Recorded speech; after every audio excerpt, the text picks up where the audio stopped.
Hola, buenos días, buenas tardes, buenas noches. La paz sea con ustedes, contigo.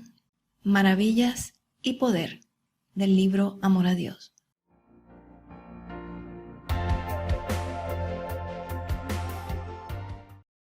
Maravillas y poder. ¿Alguna vez creímos que los milagros y los hechos sobrenaturales nos harían tener más fe? Sin embargo, hechos sobrenaturales se le pueden atribuir a Papá Dios y a Satanás. Para Dios oramos y Satanás también le gusta que le pidan. En la medida que no entendía el amor conforme el mundo lo enseña en cuanto a la pareja, yo meditaba el amor como estaba escrito en la primera de Corintios 13, 4, 8. Fui descartando cada una de las ideas sin resultados positivos, pero un día caí de rodillas con brazos extendidos y pregunté: dime, Padre, ¿qué significa todo? Ya no soportaba más. Todo significa la totalidad de las cosas, lo universal. Se refiere a Dios. Tiene más de 108 intenciones. Así que me rendí en cuanto a entender. El amor todo lo puede, lo sufre y lo soporta para mantener una relación que no se parecía al amor conforme a la iglesia. Y conseguir fe por medio del otro no sirve si ambos son inconscientes de la misma. Un día, estando en la desesperanza, me invitaron a visitar otra comunidad cristiana. Ellos me dijeron que sin Dios no se podía entender el amor. Decidí, según las leyes entre las iglesias, pecar una vez más al entrar en otra casa donde se habla de Dios, Padre, Hijo y Espíritu Santo. Yo debía tomar una decisión de ser feliz conforme al mandamiento o morirme para conformar el fin del mandamiento. El domingo entré a la congregación. Todas las caras felices y saludaban con mucha alegría y amor, a pesar de tener un poco de miedo, sabiendo que eso era pecar según la Iglesia Católica, y yo de verdad quería encontrar a Dios para saber cómo cumplir. Al principio, la música y el volumen eran tan fuertes que no soportaba, y con ganas de irme me detenía la alegría de los hermanos porque era contagiosa. Sin embargo, no estaba acostumbrada a la adoración, casi un éxtasis colectivo que movía las entrañas del ser. Mi mente temía y desconfiaba. Todo era distinto a la Iglesia Católica. Al final quería irme, pero me decían: hermana, es Satanás que no quiere perder un alma. Aquí Dios la va a llamar. Todo se soluciona. Con Dios presente en nuestras vidas, su matrimonio y toda su vida se va a arreglar. Espere hasta el final. Cuando todo terminó, me invitaron a pasar delante junto con otras personas que acudían por primera vez y me dijeron que no temiera, que Dios estaba obrando en mí. Esas palabras fueron hermosas para mi búsqueda.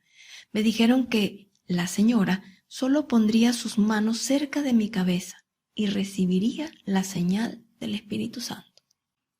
Confiando que tendría las respuestas, me dispuse a cerrar los ojos como esperando esa gran obra de Dios en mí.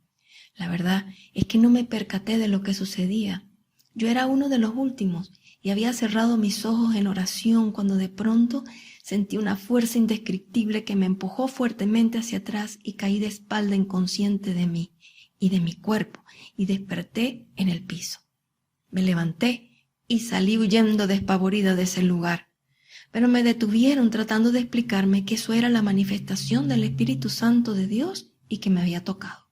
Yo, de tanto que había leído la palabra de Dios, nunca escuché que en la imposición de las manos la gente se empujaban hacia atrás o se desmayaban. Más bien, hablaban en lenguas y creían que Jesús era el Hijo de Dios y que había resucitado y todo lo apostólico.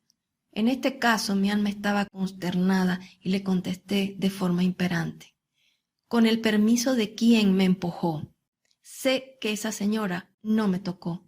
Se supone que Dios nos da libertad para decidir si entregarnos o recibirle. Yo no le di permiso a Dios de entrar en mi cuerpo, no lo conozco, no sé quién me empujó. Y si así es este Dios, pues me rindo, ya no quiero seguir. Soy bautizada y en el bautismo recibimos al Espíritu Santo, ¿Por qué recibirlo otra vez? No entiendo, no permito que ningún Dios invada mi espacio y me fui de ese lugar con la misma ignorancia que entré. Peor aún, pues esta maravilla para unos fue un tormento para mí. Pero Dios no nos manda a discutir con hermanos de fe. Él tiene un propósito para todo y yo, teniendo una necesidad de Dios, entendí que no tenía conciencia de Él. Supe que con el tiempo que el Padre al mismo tiempo se manifestaba en mí para hacerme desconfiar de todo aquel que le hable de maravillas y poder aquí en la tierra. Muchos, buscando la salvación, se olvidan de pedir perdón por los pecados, y los que piden perdón se olvidan de amar a Dios.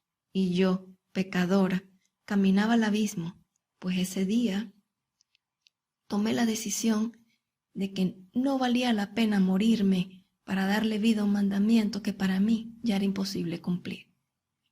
Aprendí que Dios no es exhibicionista y menos quiere que la condición de poder y gloria sea el motivo para estar con Él.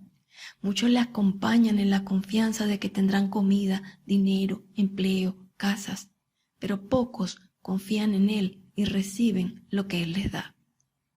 No desfallezcas pensando o buscando esta o aquella iglesia. En eso también pensó nuestro Padre, porque para llegar a la iglesia conforme al cuerpo, se entiende que en el amor al Padre estamos unidos a la cabeza que es Cristo, pero en el amor al prójimo estamos separados en distintas congregaciones e iglesias. Solo el amor del Padre, Abba, mediante el Espíritu Santo, nos conduce al Hijo amado del Padre y de María, la Virgen. Juan le dijo: Maestro, hemos visto a unos que expulsan demonios en tu nombre y tratamos de impedírselo porque no es de los nuestros. Pero Jesús le dijo: no se lo impidan, porque nadie puede hacer un milagro en mi nombre y luego hablar mal de mí. Y el que no está contra nosotros, está con nosotros. Gloria a Dios. El Señor nos enseña, hablando de maravillas y poder, que tanto Dios como Satán tienen hijos que les sirven. Los primeros son los hijos del reino y los otros son los hijos del maligno. Primera de Juan 3:10. También sabemos que ambos tienen poder de prodigios. Todo lo que hagan los hijos por medio de Dios o Satán son maravillas sobrehumanas y hay que aprender a distinguir. Muchos hijos del maligno se esconden detrás de la bondad y tientan a las almas débiles, pero gracias a la resurrección, los hijos del maligno no podrán tocar, por medio de la muerte eterna, a un hijo del reino. En el cristianismo se sabe que Satanás conoce la palabra de Dios y se goza con la división entre hermanos. Sin duda alguna, todo ofrecimiento que le hizo Satanás a Jesús en el desierto era verdad. Mateo 4. Él es dueño de todos los reinos del mundo y se los ofreció a Jesús, quien respondió conforme a la palabra de Dios era desde el principio. Juan 1. Según el Evangelio de San Lucas, Jesús, en su niñez, participaba de las enseñanzas en el Espíritu Santo y eran conforme a la fe de sus padres, y mucha coherencia demostraba al hablar con los sacerdotes del templo cuando tenía 12 años. Lucas 2, 41, 52. Las enseñanzas de fe, conforme a los profetas, se cumplieron porque nació un Salvador. Este fue un hombre llamado Jesús, concebido por obra del Espíritu Santo en una virgen llamada María. En Jesús confiamos nuestra esperanza de resurrección. Él fue tentado por Satanás tanto como nosotros podríamos serlo, lo que quiere decir que en carne propia Jesús nos mostró cómo librarnos de la tentación, y estando pendientes y con conciencia de Dios, decimos: aléjate, Satanás, que está escrito: al Señor tu Dios adorarás, a Él solo darás culto.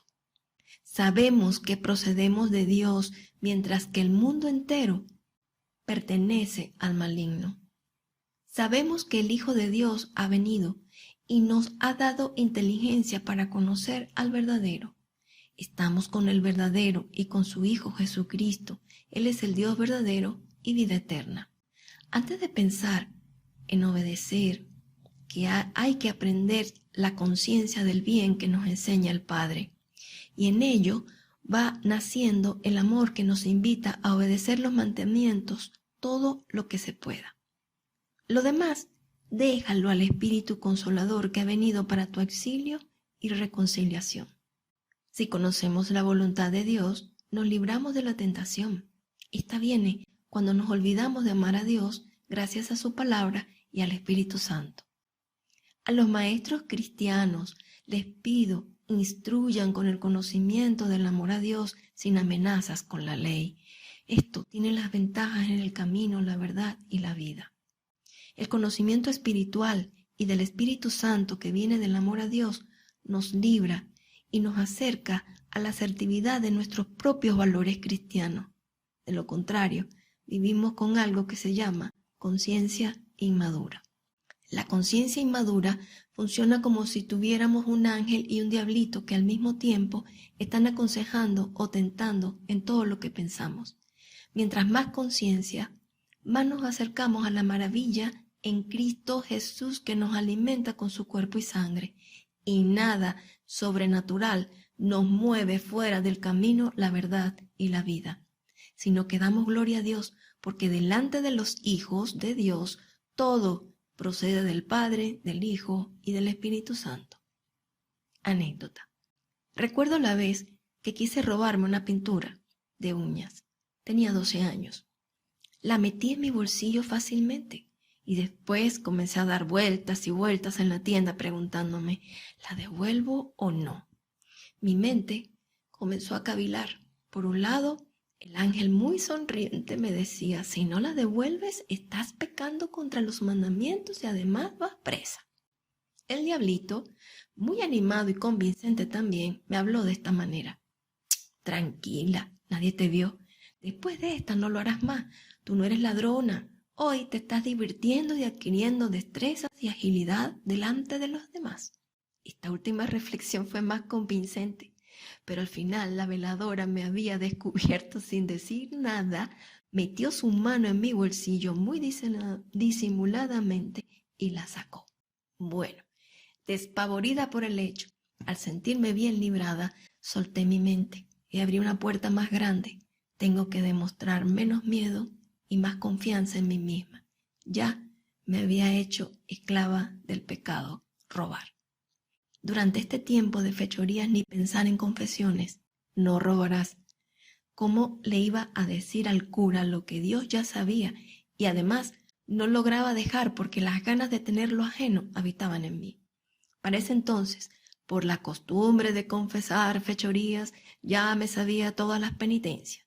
Un Padre Nuestro 3 veces, 5 Ave Marías, etc. Y después de tantos rezos, salía de la iglesia con los mismos instintos y peor, porque el remordimiento de conciencia se desvaneció por el aburrimiento de rezar sin resultados. Un día, obré por mi cuenta. No porque robar es pecado, sino porque a Dios no le gusta. Tenía más la sensación de Dios que de mandamiento. Fue así como un día callé a ese diablito y devolví lo robado con pena, pero comprometida a librarme. Cuando llegué a casa, lloraba porque la tentación era más fuerte que yo y comencé a meditar. ¿Qué estaba mal en mí? Fallaba no solo por los pecados, sino por la ley. Esa no era la educación de mis padres ni la del colegio de monjas. En este trance observé un detalle interesante.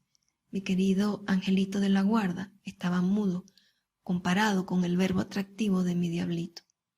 Resolví abrir la Biblia al azar para encontrar soluciones y leí la tentación de Jesús en el desierto. Y me di cuenta que Jesús solo hablaba conforme a lo que sabía de su Padre, sin agresividad ni peleas. Él conocía la palabra de su Padre y tenía verbo, y yo nada sabía del bien de la casa de mi Padre, donde honrar a mis padres terrenales significaba no dejar mal su honra por causa nuestra. Y comencé a estudiar la Biblia como la palabra que podía usar en mi vida normal. Y siempre tuve que responderle al diablillo que había en mí y no dejarme tentar ni ser altanera, como me llamaron en 5º grado. La conciencia del bien es algo que tenemos que aprender por medio de la instrucción, dedicación, voluntad y ganas. El Padre nos advierte que nada bueno hay en el mundo. Sin embargo, puedo decir que hay algo peor: salir sin estar preparado. Porque ni confiando en Dios nos libramos del mal que hacemos y nos hacen, y por eso nos perdemos del camino, la verdad y la vida.